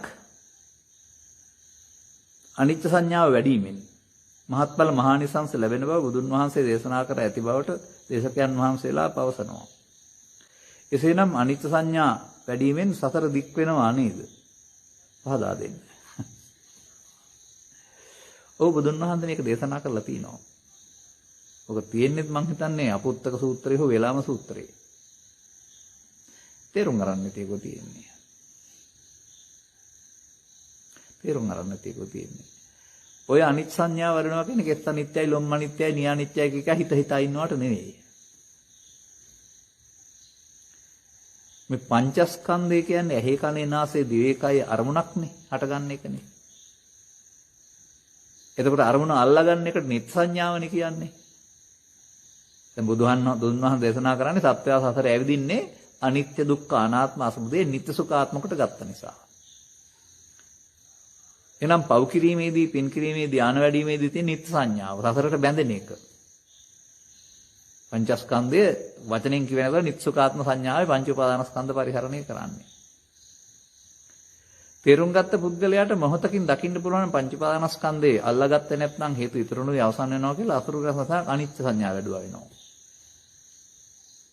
එතකොට එතනම සිදු වෙනවා මේ මොහොතේ භව නිරෝධෝ නිබ්බානං. ඉතින් මහත්ඵල මහානිසංස නැද්ද? නැවත නැවතත් කරන්න ඕනේ ඒක තමයි. අසුරු ගසන සනක් වැඩුවත් අර කාමාවචර රූපාවචර අරූපාවචර කුසලයට වඩා ලෝකෝත්තර කුසලේ නේද හම්බ වුනේ. ඉතින් වටින්නේ නැද්ද? ලෝකෙට තේරෙන්නේ නැතවර මම මොකද කරන්නේ? ඒකනේ බණ අහන්න ඕන කියලා කියන්නේ. මේ ගමන එනකොට මට තිබුණ දෙයක් තමයි තථාගතයන් වහන්සේ පිළිබඳ අවමල් රිනව තරම සැකයක් නෑ මට. උන්වහන්සේට නම් වර්ධින්න බෑ කියන විශ්වාසය ඉන්නවා. ඉතින් ඒක මොකක් හරි හම්බ වුණාම කොතනද වැරදිලා දෙන්නේ කියලා මේක බුදුහාමුදුරන්ට වැරදිලා නෙමෙයි අපේ මිනිස්සුන්ට වැරදිලා තින්නේ. පාලි සිංහලට පරිවර්තනය කරන්න ගිහින් හරි මොනවා හරි කරන්න ගිහිල්ලා වරද්දන තියෙන්නේ අනුපුබ්බේන පුතග්ජනගතෝ හෝති. ආර්ය පුද්ගලයන් අත තිබුණා වූ අනාත්ම ශාසනය පෘථග්ජනී අතට ආවම සාස්ත්‍රවාදී ශාසනය බවට පත් වුණා. හරිද? ඒක ඉතින් ලියන්න කියන්න පාඩම් කරන්න පෘථග්ජන මට්ටමින් අර්ථ දක්වන වරුණාම ප්‍රායෝගික වෙන්න බෑ. ඒ අනිත් සංඥා වරනවා කියන්නේ කෙස් අනිත්‍යයි ලෝක නැත්නම් රූප වේදනා සංඥා අනිත්‍ය අනිත්‍යයි කියලා හිතනවා වෙන්නේ නැති මං හිතන්නේ. නමුත් පංචස් පවාදානස්කන්ධය අනිදුක්ඛානාත්ම වශයෙන් බැලීමේදී සෝවාන් සකෘදාගාමි අනාගාමි අරිහත් වෙනවා කියලා තියෙනවා නම් එහෙනම් ඒ අනිත් සංඥා වැඩිම නෙවෙයිද? ඒක ඔය කියන්නේ වෙන මොකක් හරි නෙවෙයි. ඒක මොහොතක් වැඩුවත් ක්ලේශයක් නැතෙනවා. ඉතින් ඒක මහත් මහානිසංසයි. ක්ලේශයක් නැතනවා නම් ඒක ලෞකික නෙවෙයි ලෝකෝත්තර. ධර්මයට යන පාර. මම කියන්නේ ඔය පාලි භාෂාවට වඩා අමාරු සිංහල වචන ත්‍රිපිටකේ තියෙනවායි කියලා. ඒ නිසා මේ සිංහලත් මේ මොනවද ඒකට කියන්නේ ව්‍යක්ත සිංහල තේරුම් ගත්තේ නැතුව කියවන්න ගියාම තමයි මේ අමාරුයි වැටෙන්නේ. ඒ නිසා සරල කරලා ධර්ම දේශනා කරන දේශකින් වහන්සේලා ආශ්‍රයෙන් ටිකක් තේරුම් අරගෙන තේරුම් ගන්න බලන්න. ඒ අරුණාම පොත් කියවන්න ලේසි නෑ. මම නම් කියන්නේ පොත් කියවන්න එපායි කියලා. පාලි තේරෙන්නේ නැත්නම් හෝ ව්‍යක්ත සිංහල තේරෙන්නේ නැත්නම් ධර්මයේ තේරුම් ගත්තේ නැතුව පොත් කියවන්න එපා. උදාහරණයක් වුණා නම් කියන්නම්. ඒක රටේ සිදුවෙච්ච දෙයක්. දැන් ඔය විහාරස්ථාන වල තියෙනවානේ මගේ පන්සලෙත් ත්‍රිපිටක පොත් කට්ටල් දෙකක් පොතුණක් තියෙනවා. ඒ අපි කියවන නිසානේ. නමුත් හැම විහාරස්ථානෙම ත්‍රිපිටක පොත් කට්ටල් තියෙනවානේ පූජා කරනවා. ඉතින් එතකොට සදහැවත්තු බොහොම ශ්‍රද්ධාවෙන් ත්‍රිපිටක පොත් පූජා කරනවා. ඉතින් අර එහෙම පූජා කරපු තැනක එක්කෙනෙක් මේ පොතක් කියවලා කියපු දේ තමයි මෙලව දෙයක් මට තේරෙන්නේ නැහැ කියලා. ඔය පැවිදි කෙනෙක්මයි කිව්වේ. ඔබ ගැන කවර කතාවද? අපි මේ අද ඉපදිලාද මෙතන ඉන්නේ අවුරුදු 40ක් ඕකත් එක්කලා සටන් කරලා වෙයි. තේරුම් ගන්න කොච්චර මහන්සි වෙන්න ඕනේද? එහෙම තමයි ඔයාලට උත්තර දෙන්න දෙන්නේ මට. බුදුන් වහන්සේ අදහලා දෙය ඇත්ත අපි වරද්දාගත්තාමයි හරියන්නේ නැත්තේ. කෙස් අනිත්‍යයි හරි මල් අනිත්‍යයි බලලා හරියන්නේ නැහැ. පංච උපාදානස්කන්ධය අල්ලා නොගැනීමෙන් සිදුවෙන දේ තමයි අනිත්‍ය සංඥාව කියන්නේ. ඉතින් වැඩුවාම එතනදිම ඒ මොහොතේම භව නිරෝධෝ නිබ්බාණම් සිද්ධ වුණා. ඉතින් මහත්ඵල මහානිසංස නැද්ද? ආරම්භයක් පමණයි. හැබැයි තව එහාට බලන්න තව ලක්ෂ සංඛ්‍යාත වාරයක් වඩන්න තියෙනවා. නමුත් ආරම්භය සිද්ධ වුණා.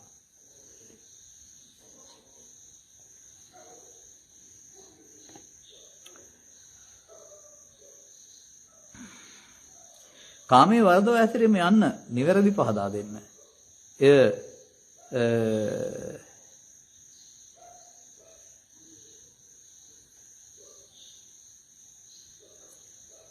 ඒ වෘත්තයක් නොවි විචක්ෂණශීලීව සමාදන් වන ආකාරය පහදා දෙන්න.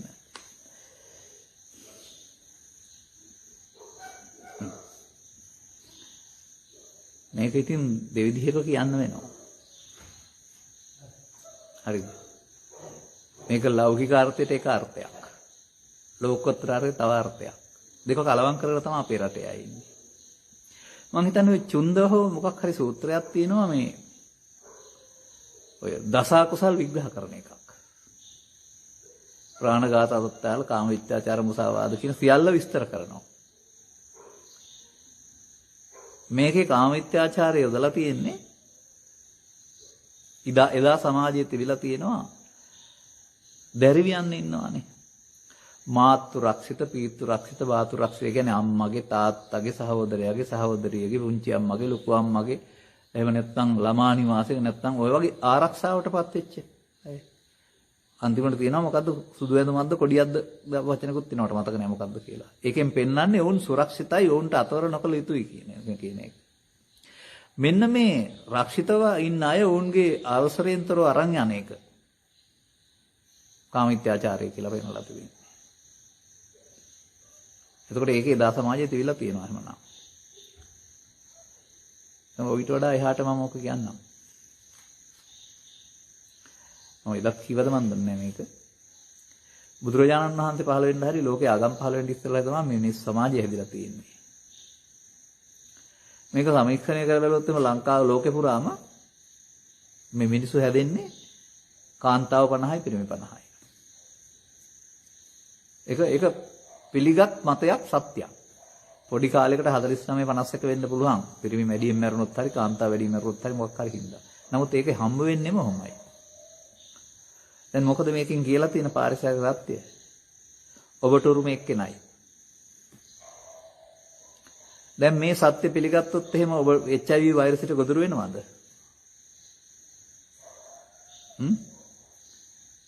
ඒදන් වේල මවලා කිව්වලු ඔන්න ඕ කැමැති ගහකින් කන්න පුළුවන් තහනම් ගහේ ගෙඩි කන්න එපයි කියලා. තහනම් ගහේ ගෙඩි කන්න ගිහින් නේද අපේට අහුණයි කියලා කියන්නේ. දැන් ඔය සමාජයේ මෙතනද මේ පිළිගන්නවද මේක?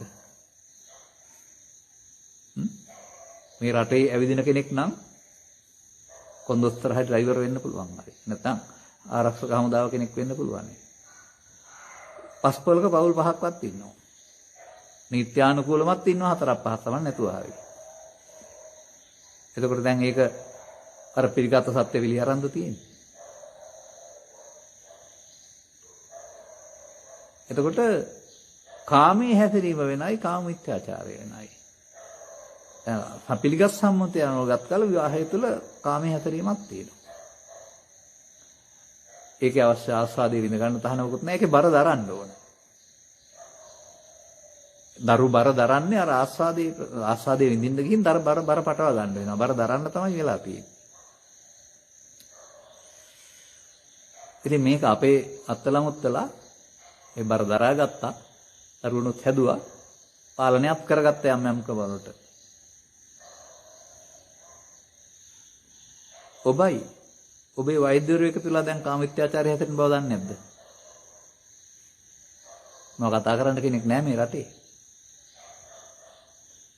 හොඳයි මට කියන්න දරුවන් හදන්න තියෙන වැඩේ දරුවෝ හදන එක වළක්වන්න හදන එක කාමීත්‍යාචාරය නෙමෙයිද? අද ඔය තියෙන සල්ලි කර්ම ඔක්කොම වාසෙත්තුමින් පටන් අරගෙන ප්‍රතිපාවිච්චි කළා මොකද කරන්නේ වෙන්නේ? දරුවා හදා ගන්න තියෙන වැඩේ ආස්වාදේ විතරක් ගන්නවා දරුවා හදන්න නැතුව. ඔබටත් මේ වැඩේ කරුවා නම් තාත්තයි අම්මයි ඔබ මෙහාට එනවද? ඇයි මේ ලෝකෙට එන්න ඉන්න දරුවන්ට තියෙන පාර වහන්නේ? දැන් මේක නේද මේ කාම කිවීම කියලා කියන්නේ. කාමීත්‍යාචාරය නෙමෙයි ඔය කරන්නේ. මේ ප්‍රශ්න අහපුවාම ඔබ අහන සීමාවට එහා જાති මම කියයි.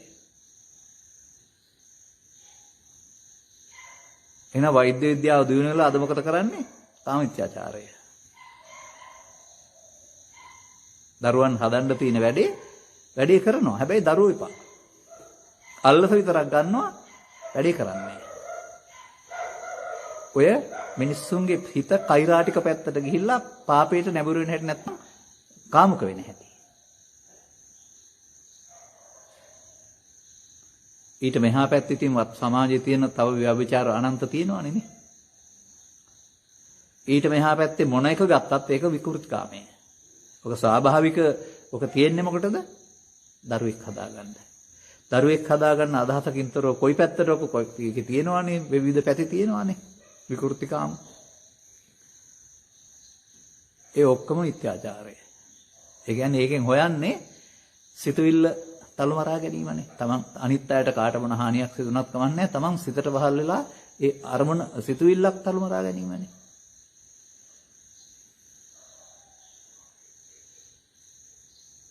ඒ නිසා කාමීත්‍යාචාර වේරමණී ශික්ෂාපදේ රකින්නවා නම් හොඳයි.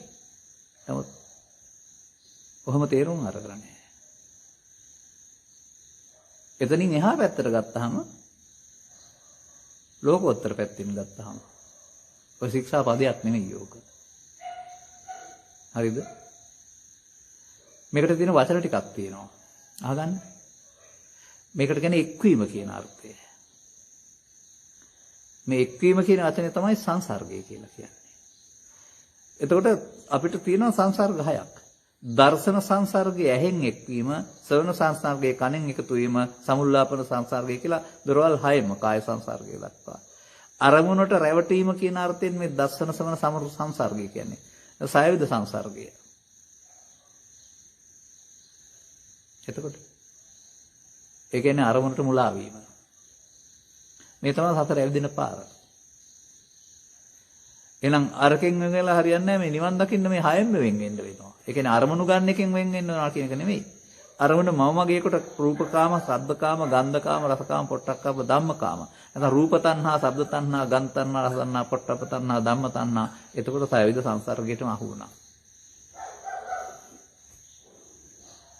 ඒ ලෝකෝත්තරය සඳහා ඔබ සඳහා නෙවෙයි.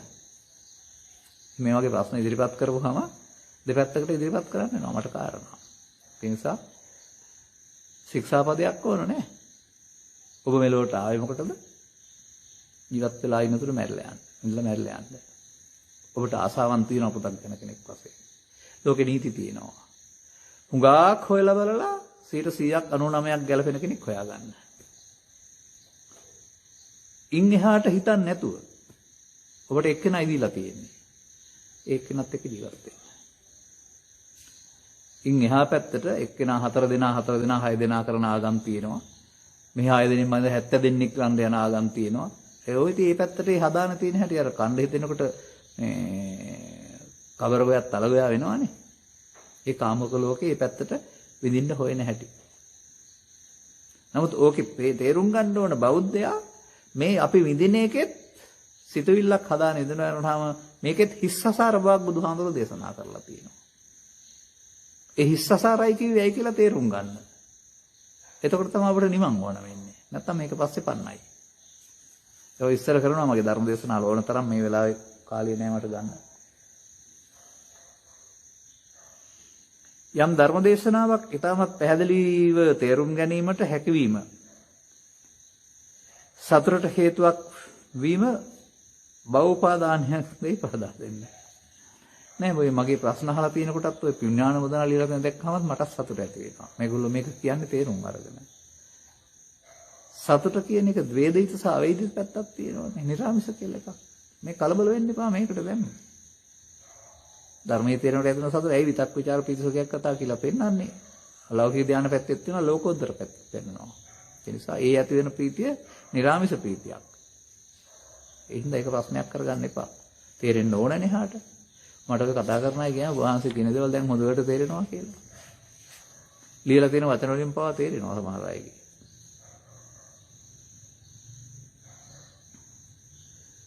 තව එකයි වෙලාව හරි වගේ දැන් මට පේන්නේ. අවුරුදු ගාණක් තිස්සේ ඔබ වහන්සේගේ බණ අසන කෙනෙක් මට කීවා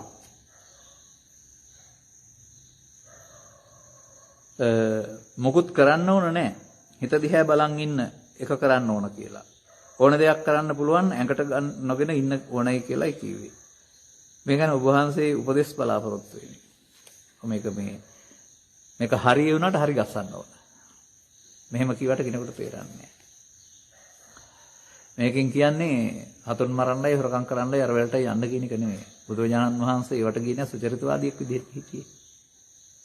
ඒ යහපත් පැත්තක් තියෙනවා. අයහපත් පැත්ත දෙකම කරන්න කියලා මේකෙන් කියන්නේ නැහැ.